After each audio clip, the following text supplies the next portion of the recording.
Donc, je reviens là où j'en étais. Malheureusement, j'ai été coupée. Mais je vais essayer de continuer. Malheureusement, ça ne sera pas la même qualité de vidéo. I'm sorry, c'est la nuit, donc voilà. Mais le plus important, c'est ce que je vais dire. Et ouais, je vais essayer de terminer cette fameuse vidéo sur mon voyage. Donc après avoir fini tous les papiers et tout, j'ai réussi à me procurer un autre billet pas trop cher. Et pourtant c'était juste avant, c'était vraiment une semaine juste avant, mais ça va, c'était pas trop cher.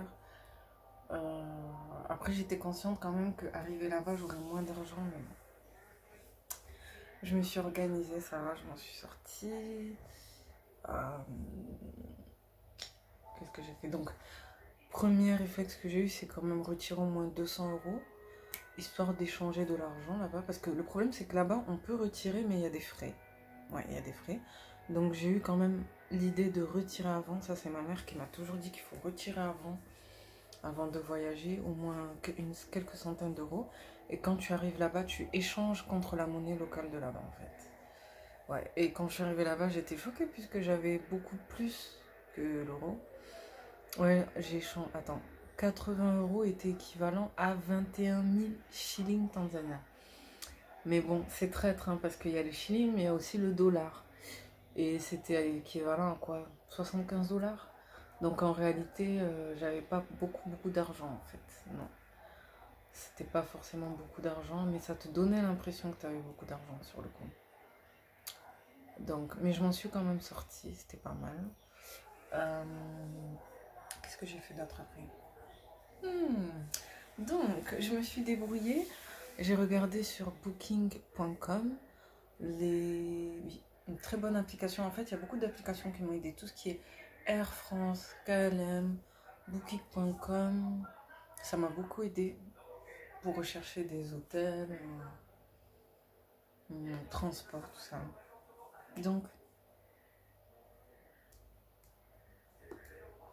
sur booking.com, j'ai comparé les différents hôtels et tout qu'il y avait sur Dar es Salaam. Et au début, je voulais prendre un bel hôtel, hein, qui était, s'il vous plaît, à 60 euros les 3 jours, 3-4 jours, c'est pas trop cher.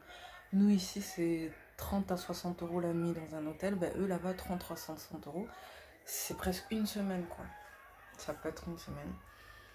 Bon, après, c'est pas le top du top, c'est 1 ou 2 étoiles, mais c'est mieux que rien. Ouais, moi, je suis restée dans un hôtel de, allez, 2 étoiles. Parce que j'avais vraiment envie de voir le pays, quoi. J'avais pas juste envie de rester dans l'hôtel ou quoi. Donc d'ailleurs, je suis même plus restée dehors qu'à l'hôtel. J'allais à l'hôtel uniquement pour dormir. D'un côté, c'était le but aussi. Donc, ouais, booking.com. Et donc, je suis allée dans un hôtel qui s'appelle Kiseki Hotel. Mais je le recommande pas. Moi, franchement, ça va. J'ai pu supporter parce que, voilà, ça me dérangeait pas. C'était à 5 minutes de l'aéroport à pied. Il fallait juste traverser une grande route. Mais je le recommande pas forcément parce que c'est... Voilà, c'est comme des sortes de dortoirs. C'est pas vraiment des vrais appartements et tout. Mais pour des gens qui veulent juste voyager, se promener, ça en vaut la peine. Pour ceux qui veulent juste de quoi dormir, ça va. Bref, de toute façon, je pense que c'est pas trop dur de chercher un hôtel, hein, voilà. Avec tout ce qu'il y a maintenant, c'est pas trop dur de chercher un hôtel. Après, donc, les Tanzaniens. C'est vrai, j'ai pas parlé des Tanzaniens. Déjà, quand je suis arrivée, j'étais très surprise déjà à l'aéroport de Tanzanie. Waouh! Bon, c'est comme des Congolais, hein, sont pratiquement comme des Congolais. Bon, ils sont un peu plus posés quand même.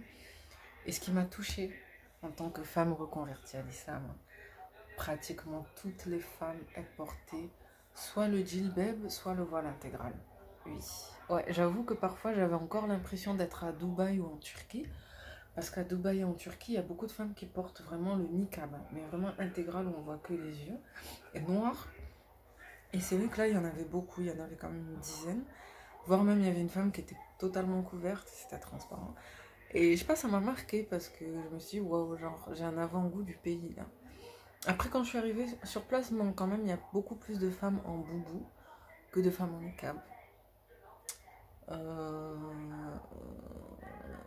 Mais bon, Voilà quoi, ça m'a touché quand même. Il y avait des hommes aussi qui portaient, vous savez, la fameuse tunique comme ça, enfin le petit chapeau comme ça. Euh, et voilà. Je suis arrivée l'après-midi, j'étais un peu fatiguée donc j'ai laissé mes affaires à l'aéroport. Bon, forcément le premier jour je me suis pas forcément fait des amis. Enfin non, si quoi que si. J'ai fait connaissance avec 3 chauffeurs. Deux chauffeurs, ouais, un chauffeur de taxi et un chauffeur de moto. Parce que j'avoue, la nuit, à un moment, je me suis un peu perdue et il y a un gars qui m'a raccompagnée vers mon hôtel. Mais le problème, il faut que je prévienne les femmes.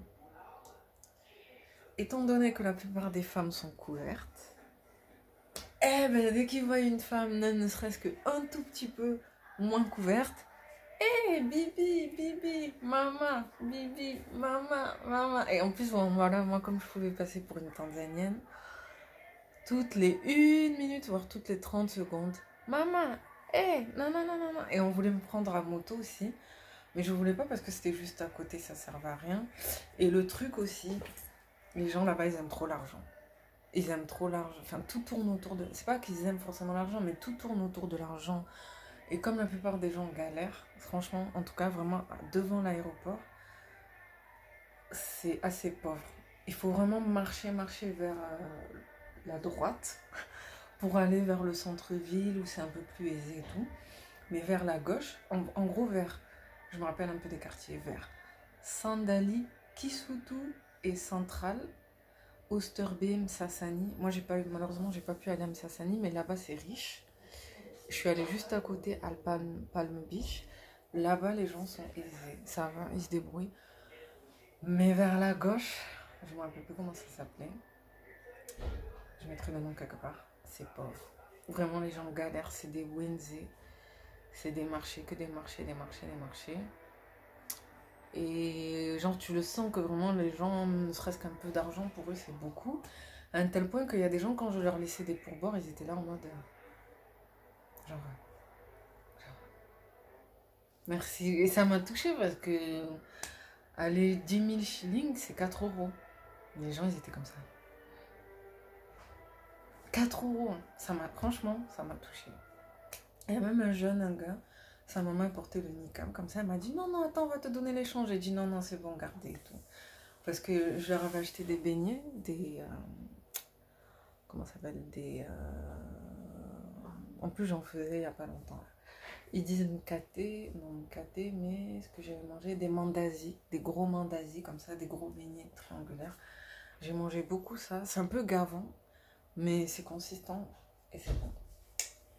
Et après, malheureusement, j'ai pas eu le temps de manger trop de plats traditionnels, mais ça va, c'était pas mal. Donc j'ai beaucoup marché le premier jour. J'avais envie de visiter tous les trucs possibles que je pouvais visiter, donc j'ai beaucoup marché. Après, je me suis un peu plus reposée. Le lendemain, je suis restée pratiquement toute la journée à l'aéroport parce que c'était le seul endroit où j'avais vraiment une bonne wifi. Ouais. J'ai essayé d'aller dans d'autres endroits, mais il fallait payer, il fallait acheter des plats, restaurants, tout ça. Donc, et comme j'étais à 5 minutes de l'aéroport, j'allais à l'aéroport pour me connecter. Et j'ai dû m'acheter un billet de retour, oui, parce que j'ai fait une grosse erreur. J'avais commandé, genre j'avais réservé mon billet de retour, mais j'avais pas acheté, alors que j'étais obligée d'acheter et je savais pas. Mais ce que j'ai fait, c'est très risqué parce que normalement, on est obligé d'acheter un billet de retour. Et moi, je sais pas pourquoi, mais ils m'ont laissé rentrer. En vrai, j'ai eu de la chance parce qu'ils m'ont laissé rentrer alors que j'étais obligée d'en acheter.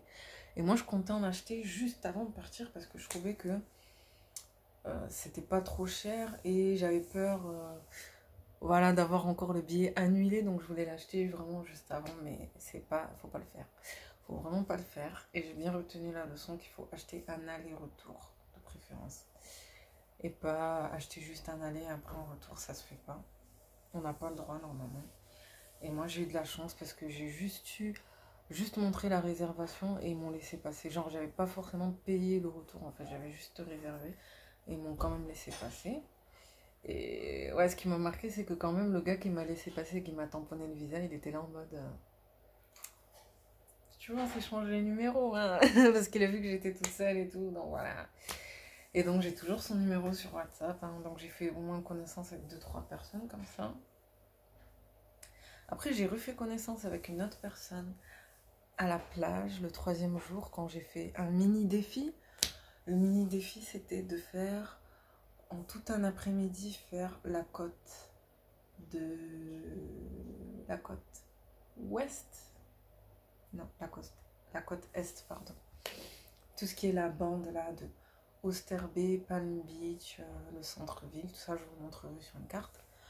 En gros j'ai marché de l'aéroport jusqu'à là-bas, oui, parce que j'avais plus envie de payer un taxi, il me restait pas beaucoup d'argent. Et heureusement le taxi j'ai pu le payer pour le retour, quand même à 10 000 shillings quand même. Non, 10 000 shillings 15 000 shillings. Presque 10 euros on peut dire.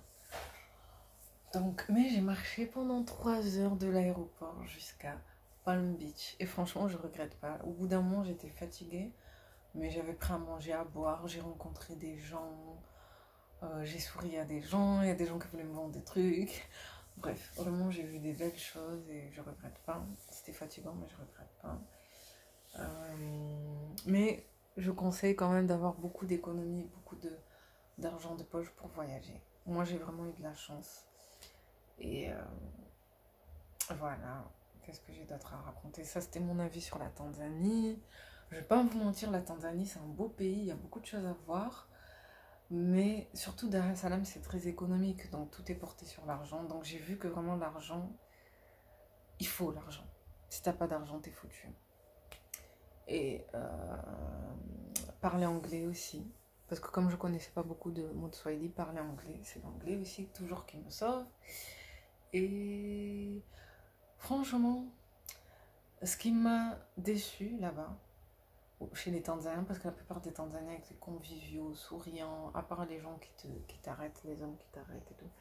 Ce qui m'a déçu, la corruption. Oui, et la malhonnêteté. C'est-à-dire qu'il y a des gens qui seront prêts à vous mentir ou à vous faire du chantage pour l'argent. Oui, c'est une réalité. Moi, je voulais pas penser à ça, mais oui, j'ai été dans des situations où j'avais clairement des gens qui me disaient non, il faut me donner tant d'argent, donne-moi tant d'argent, parce que bon, voilà, comme ils voyaient que je venais d'Europe, ils se disaient que j'étais riche, que j'étais forcément riche, tout, alors que pas du tout. Et ça m'a peiné, ça m'a vraiment fait mal, parce que j'ai vu que, ouais, ben, malheureusement, tout tourne autour de l'argent. Et comme la plupart des gens galèrent là-bas, ben ouais, si tu fais pas gaffe, autant t'as des gens qui vont te faire des rabais, autant t'as des gens aussi qui vont pas te rendre la monnaie, ou qui vont surélever le prix, ou qui vont te faire du chantage pour que tu obtiennes un truc. Ça m'a déçu. Et c'est le gros inconvénient que je vois par rapport à la France. Parce que c'est vrai qu'en France, on peut dire ce qu'on veut. Il y a des discriminations, il y a des galères, c'est très rigoureux, les gens sont exigeants, mais c'est pas pour rien. D'un côté, ils ont raison. Par exemple, dès qu'on est arrivé, on a été testé, et c'est normal. Mais j'avoue qu'il y a un truc quand même que je reconnais aux Français, c'est qu'il y a une certaine honnêteté. Voilà. On est transparent, on dit les choses comme elles sont. Il y a un accord, tu vois. Alors que là-bas, ça m'a manqué, ce côté franc. C'est vrai que le côté malhonnête, ça m'a fait mal parce que... Voilà, quoi. Surtout pour des gens qui travaillent dans des administrations, des secrétariats ou des aéroports, tu t'attends pas forcément à ce qu'ils te fassent du chantage. Et malheureusement, je suis tombée sur des gens comme ça. Et c'est vrai que ça, en France, c'est mort. Hein. Non, c'est... À part peut-être des policiers ou quoi, je crois. Mais vraiment, dans les administrations, avoir des gens qui vont te faire payer... pour avoir un papier ou quoi, non. Parce qu'ils auraient trop peur de perdre leur travail. Donc, voilà. Qu'est-ce que je voulais dire d'autre? Merci.